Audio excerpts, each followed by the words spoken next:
Hello, all of my history-loving friends. Welcome to the world of Madame Morbid. This is a history channel where the only rule is to be profiled here, you must be dead. If you like what you see here, please like the video, please subscribe to my channel, and turn on notifications so you never miss an upload. I upload about once a week.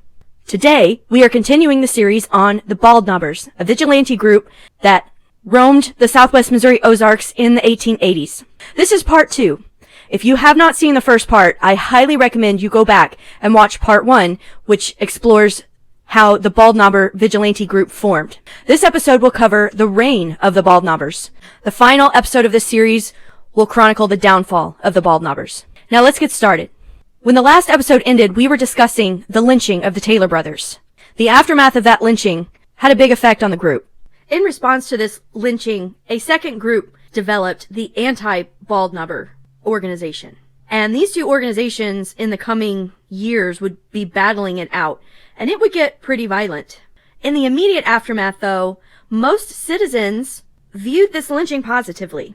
The Bald Knobbers had a huge influx of new recruits. The group may have swelled to 300 people, and they began a purge of the county. Anybody who had a reputation as a criminal, horse thieves, they would show up to a person's house. They called this warning out. They would surround the house. It would be a group of 10 to 15.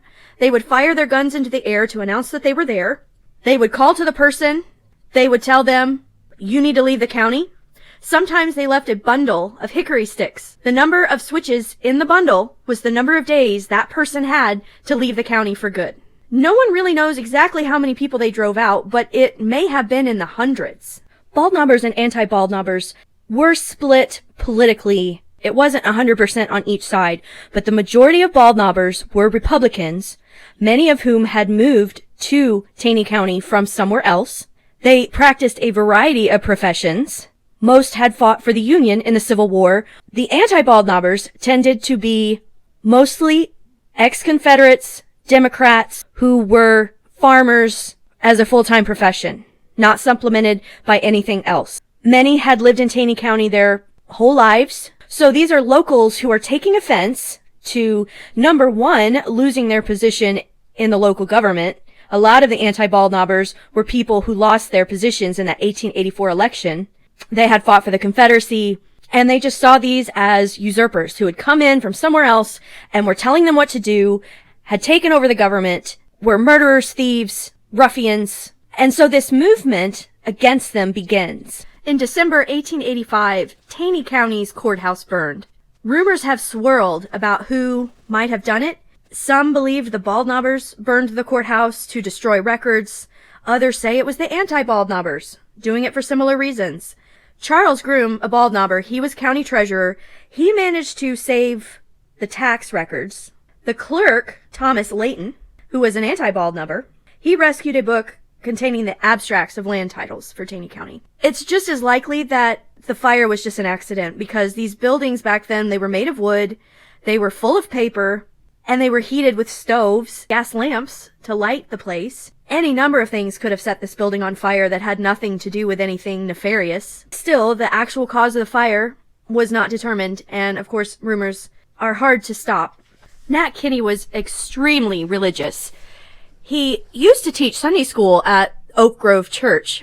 This is where Oak Grove Church once stood. This building was built in the 1920s, I believe. It is now empty. One of the things Nat Kinney liked to use the Bald Knobbers to do is he would also go after people who did not live a moral life. So if a man was beating his wife, he might get a visit from the Bald Knobbers. If a kid dared disrupt religious services, or an adult, anybody who did that and disrupted a religious service also might expect a visit from Nat Kinney or other Bald Knobbers. One anti-Bald Knobber who had a very contentious relationship with Nat Kinney is Andrew Coggburn. Coggburn was a young man. He was around 19 years old, 18, 19, and he liked to aggravate Nat Kinney. So one day at the church, Kinney went in to find a jacket hanging in there with a skull and crossbones on it, and affixed to the door of the church was a miniature coffin with a shotgun pellet in it and a note saying, to Nathaniel Kinney, whose favorite thing is poison and death. I guess that's the word it was supposed to be. It was P-I-S-E-N is how they spelled it. So I'm not sure what word they really meant. I'm kind of guessing. It was a threat to Kenny. The Coggburns saw Kenny find this and thought it was hilarious. So Kenny got up, he called everyone forward to look at it, and he pointed at Andrew Coggburn and he said, quote, "The man who did this is here, and he will need a box before I will." Nothing happened then. After this, though, Andrew came up with a new way of disrespecting the bald knobbers. He made up little sing-song satirical verses that he would sing around them, making fun of them. Here are the lyrics to one verse. "There is one big bald knobber whose name I will expose. His name is Nat N. Kinney, and he wears his federal clothes. He tries to boss the people and make them do his will. There's some that does not fear him, but others mind him still." On February 28th, 1886, they were having church here, and Kenny showed up after Coggburn. Coggburn was on one side of the door, and Sam Snapp was on the other side, in the shadows, according to Nat Kinney. He had been warned that they were there and that he should be on the lookout, so Nat Kinney grabbed his gun. Nat Kinney's little boy Paul was with him, and he said that his father had him walk behind him to try to protect him. It was after dark, it was an evening service, and Nat Kinney says he tells them to come out of the shadows, boys. And they came forward, and he says that at that point, Coggburn went for his gun, and so Nat Kinney shot him. Sam Snapp told a completely different story. According to him, they saw Nat Kinney coming. Coggburn said something like, "Hey there, Cap," to which Nat Kinney told him to raise his hands. He repeated this request 3 times, and on the 3rd time, Coggburn said, "My hands are up." And that is when he shot him. And as he fell, Coggburn yelled, "Oh, I am killed." As Coggburn lay on the ground, Nat Kinney had them build a fire so they could see the crime scene. So he would have been laying right outside the doors. And I don't know if this building was built on the same foundation or if it was just near here. And after Andrew Coggburn is killed, these anti-bald knobbers draft up a petition to John S. Marmaduke, who is governor at the time. He is the first ex-Confederate governor of Missouri after the war. They appeal to Marmaduke, asking him for permission to form a militia to defend themselves against the bald knobbers. They asked that the state of Missouri send them weapons in which to arm themselves, that Marmaduke said he would send an official to Taney County to, quote, hear both sides. Marmaduke decided to send the head of the militia, Adjutant General James C. Jameson, to Taney County to work this problem out for him.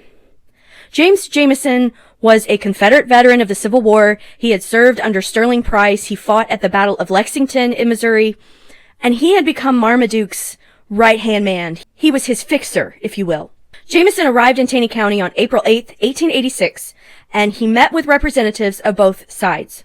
When he met with the bald knobbers, he basically gave them an ultimatum.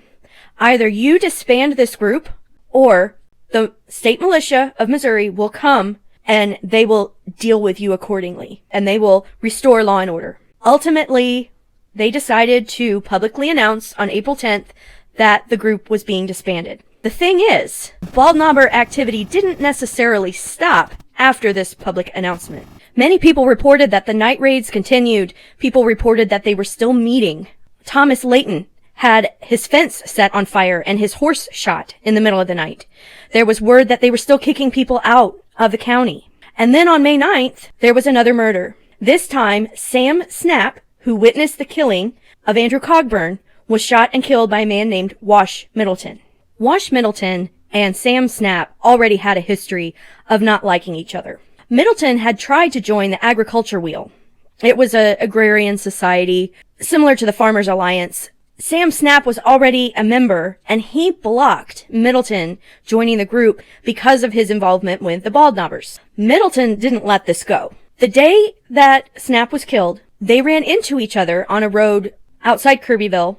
Sam Snapp was with William Ellison. They had both been drinking, and Ellison said that when Snapp saw Middleton, he started singing the little song that Andrew Coggburn had written, making fun of the bald knobbers. Middleton responded, "That's a heck of a song for a bushwhacker to sing." And Snapp replied, "You bet your boots." Later on in the day, they met each other again outside of John Contreras' store, and an argument broke out. And it ended with Wash Middleton shooting Sam Snapp dead. And in most of the accounts of the event, Middleton was the aggressor. This created a flurry of activity of people writing tons of letters to the governor and to Jameson, who had come down, condemning the Bald Knobbers and this horrible murder. Some people thought that maybe Sam Snapp was murdered. He was a witness to the death of Andrew Coggburn. But this is doubtful because the grand jury had already decided not to charge Nat Kinney. And a lot of people were very angry that he never went to trial for killing Andrew Coggburn. They felt like the jury had been rigged with Bald Knobbers and Bald Knobbers supporters. Wash Middleton stood trial for the murder of Sam Snapp. He was convicted and given 40 years in the state penitentiary. That was later commuted down to 15. However, somehow, before he was able to be transferred to the state penitentiary, Wash Middleton escaped from the Taney County Jail. There was a lot of debate about how he got out. Some people thought Bald Knobbers came in and rescued him. Some people thought he was just let go by the sheriff. Nat Kinney spread a story that his family had come and rescued him from the jail. But he also made it clear that he wasn't going to be upset if Wash Middleton was never captured. He said, "He knows these Ozarks mountains and woods so well, I doubt he's ever caught." He was wrong about that. A posse did track him down to Newton County, Arkansas. The posse was led by a man named Richardson, who was shot and killed by Middleton during this gunfight. He did escape. He was ultimately captured 8 months after he escaped at a 4th of July picnic. When he resisted arrest, he was shot and killed. And he was buried in an unmarked grave outside Parthenon, Arkansas. After this is 1886, there is a lull in the violence in Taney County. It'll be 2 years before there is another murder and the ultimate downfall of the Bald Knobbers. Okay, let's drive through some cows. Hi. Hi. How are you guys? I've never seen a cow so close. I'm a city girl. You guys are super cute. Oh, look, that's a baby. Baby cow. Hi, guys.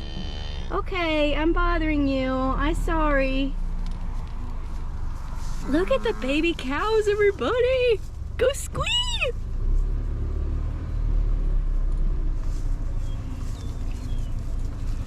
Oh, I'm sorry. I scared you.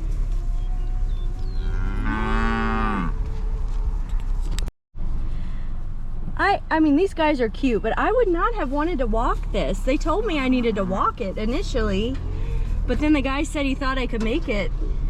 Cows are cute, but they're a lot bigger than me.